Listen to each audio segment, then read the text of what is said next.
हाथी बहुत बुद्धिमान होता है।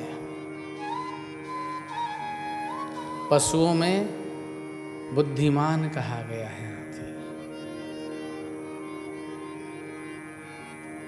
जो एक बार पढ़ा लिखा देंगे, समझा देंगे, वो समझ लेते हैं। लेकिन हाथी अगर गुस्से में आ जाए तो उसे संभालना बहुत कठिन काम होता है। एक बहुत सुंदर बाबा की लीला याद आ गई हाथी के साथ, सुनेंगे? एक घटना वाराणसी की है, काशी। 80 घाट के सामने में रामनगर के तरफ बाबा का मचान लगता था, गंगा जी के जल में। रामनगर राजा का गढ़ है, काशी नरेश का गढ़ है, उसको रामनगर बोलते हैं। मेला लगा हुआ था, मेले में एक हाथी पागल हो गया। जब पागल हो गया तो मेला उजाड़ते हुए गंगा जी के किनारे आ गया।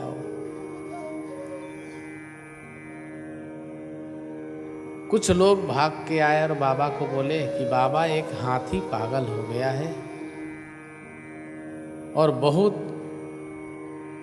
जान माल का हानि कर रहा है। और वो हाथी पीपा का पुल लगता था बनारस और रामनगर के बीच में। अब तो काफ़ी समय हो गया, मैं गया ही नहीं हूँ। तो पीपा के पुल के पास आकर के पीपा के पुल का रस्सी वस्सी सब तोड़ दिया उसने। बाबा ने हम लोग को बुलाया। बच्चा, एक पागल हाथी आ रहा है इधर, तुम लोग सब झोपड़ी में चुपचाप बैठ जाओ। तो हम तो छोटे थे, हमारे बड़े गुरु भाई लोग थे। हमने कहा क्या हुआ, हाथी पागल हो गया है? बोले हाँ। तो हमने कहा आदमी तो पागल होता है, हाथी भी पागल होता है? बोले हाँ, क्यों नहीं होता है? पागल हाथी का नाम नहीं सुने? बोले नहीं। तो उन्होंने कहा जब आदमी पागल होता है तो क्या करता है? हमने कहा बहुत उल्टा सीधा काम करता है। तो बोले आदमी तो छोटा होता है बेटा, ये तो हाथी है। तो हमने कहा क्या करना है? बोले चुपचाप झोपड़ी में बैठ जाओ। अब झोपड़ी में बैठे कौन? बैठ तो गए झोपड़ी में हम लोग। वो झोपड़ी को ऐसे फूस का बना होता है, ऐसे करके देखें कहाँ है वो हाथी। मन नहीं लगे झोपड़ी के अंदर। कौतूहल हो गई अंदर में, देखना है कि पागल हाथी कैसा होता है। आदमी तो देखा है, अब वो दिखाई दे नहीं। शाम का ऐसे 3-4 बज रहा होगा, तेज धूप। जेठ मास में बाबा वहां पहुंचते थे। तो हम क्या करें, झोपड़ी के बाहर आए देख के और फिर अंदर चले जाएं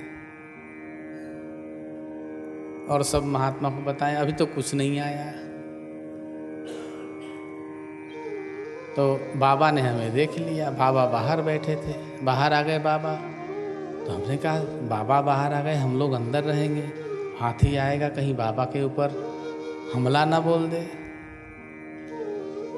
तो हम लोगों ने क्या किया, लाठी डंडे थोड़ा इधर उधर झोपड़ी के बांस वांस बचे हुए थे, वो ले करके हम बोले कि हम ऐसे करेंगे तो हम ऐसे करेंगे, जब हाथी आएगा तो हम लोग सब इकट्ठे उस पर टूट पड़ेंगे। सब अपनी प्लान कर रहे थे हम लोग। उतने में हाथी दिखाई देने लगा। अब तो सबकी दुख दुख दुख दुख शुरू हो गए। अरे हाथी आ गई, हाथी आ गई। ऐसे लगे जैसे डंडा हाथ से छूट जाएगा। हाथी को देखते ही वो आएगा तो क्या होगा। और पानी में इधर किनारे पानी में वो चिल्लाए और उछलता हुआ कूदता हुआ। पीछे उधर पुलिस भी आ गई। पुलिस गोली चला रही है, आवाज कर रही है, और हाथी मदमस्त आ रहा है। बाबा बाहर। हमने कहा सरकार आप अंदर चले जाइए। बाबा बोले अरे मूर्ख तू अंदर चले जा। तो हमने बोला कि सरकार हम लोग अंदर नहीं जाएंगे आपको अकेले छोड़ के। तो बाबा बोले हम क्यों जाए अंदर तुम्हें अकेले छोड़ के। बाबा बाहर बैठे हैं और जैसे हाथी करीब आता जाए वैसे डर बढ़ता जाए कि पता नहीं क्या होगा। कम से कम यहाँ से इस टीन जो लगा है इतना दूर हाथी पहुंचा होगा और बाबा उसको देख रहे हैं। आके एकदम शांत खड़ा हो गया इतने दूर पे। जब खड़ा हो गया तो हम लोगों ने सोचा कि लगता है उसने हम लोगों को देख लिया इसलिए खड़ा हो गया। बाबा बोले चल इधर आ। बाबा हाथ से उसको इशारा किए, आओ बच्चा इधर आओ, मेरे सामने आओ। हाथी वहां से चलता हुआ सामने आया। बाबा ने बोला बैठ जा। सूंड ऐसे ऐसे खिलावे। बाबा बोले ए बैठ, सुनता नहीं तू, बैठ। बैठ गया। बैठने के बाद बाबा कुछ बोले और हम लोग सब झोपड़ी के बगल में खड़े होके देख रहे हैं ये खेल।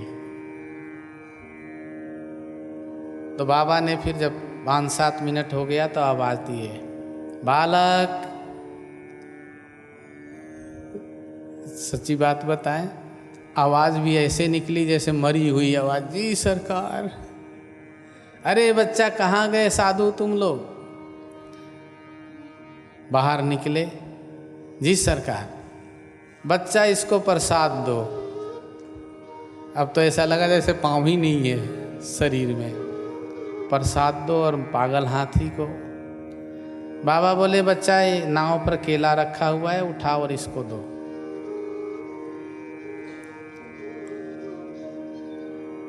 अब केला तो दिख रहा है, हाथी नहीं दिख रहा है। हमें कहाँ है, उधर देखने का मन ही नहीं कर रहा है। गए, अरे बालक जल्दी आओ। जी सरकार। इसको केला का फल दो। तो मैंने बोला मैं दूं सरकार, और कौन देगा बच्चा, इसको केला खिलाओ। तो हमने कहा सरकार मैं यहीं से फेंक देता हूं, ये खा लेगा। अरे बच्चा ये पूरी टोकरी उठाओ फल का, उसके पास जाओ और बोलो कि बाबा ने तुम्हें प्रसाद दिया है। और जैसे ही पास जाने लगे बैठा हुआ सूंड ऐसे ऐसे किया। मैं तो श्री राधे। बाबा बोले बच्चा जा, बैठा हुआ है आराम से, और चले जाओ उसके पास। मैं गया, ऐसे केले पकड़ करके दूर से, अंतों का तो मैंने फेंक ही दिया केले को। कौन, इतना भय लग रहा था, मैंने केले को फेंक दिया। उसने केला पकड़ लिया, खींच लिया। जब खींच लिया थोड़े मन में शांति आई। फिर मैंने एक और फेंका, 2 फेंका, 3 फेंका, गुच्छे थे केले के।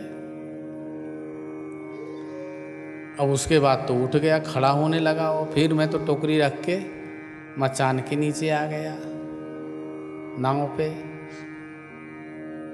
उतने में पुलिस वाले और उसके पिलवान वगैरह सभी आ गए। बाबा ने उसको बोला तू खा चुपचाप। उसने केला खाया जो फेंका था वो, टोकरी में सेब था।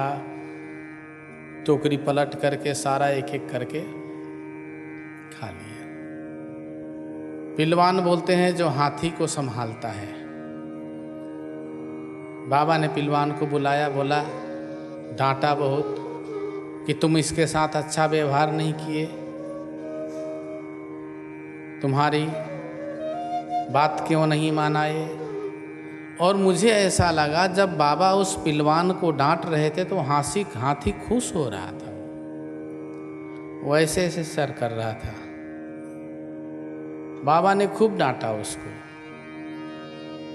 पुलिस ऑफिसर थे, उन्होंने कहा बाबा इसकी भरोसा नहीं है, पागल हो गया है। अरे बच्चा, बाबा ने बोला ये पागल नहीं, तू पागल है, एकदम ठीक हो गया। फिर बाबा ने उसको आवाज़ दिया, उसका नाम विजय था, हाथी का। बाबा ने पिलवान को बोला कि क्या नाम है इसका, तो बोला विजय। तो बाबा ने बोला विजय बच्चा आओ, इधर आओ, प्रसाद ले। आ गया और बाबा ने ऊपर से मचान से उसको प्रसाद पकड़ाया और बाबा बोले बच्चा जाओ, हमारी असीम कृपा है तुम्हारे ऊपर, अब किसी को दुख मत देना। पिलवान उसके ऊपर नीचे बिठाया, ऊपर चढ़ गया पिलवान और चढ़ करके उसको ले गया। तो बाबा की कृपा जीव जंतु पशु पक्षी इन पे विशेष देखने को मिली है।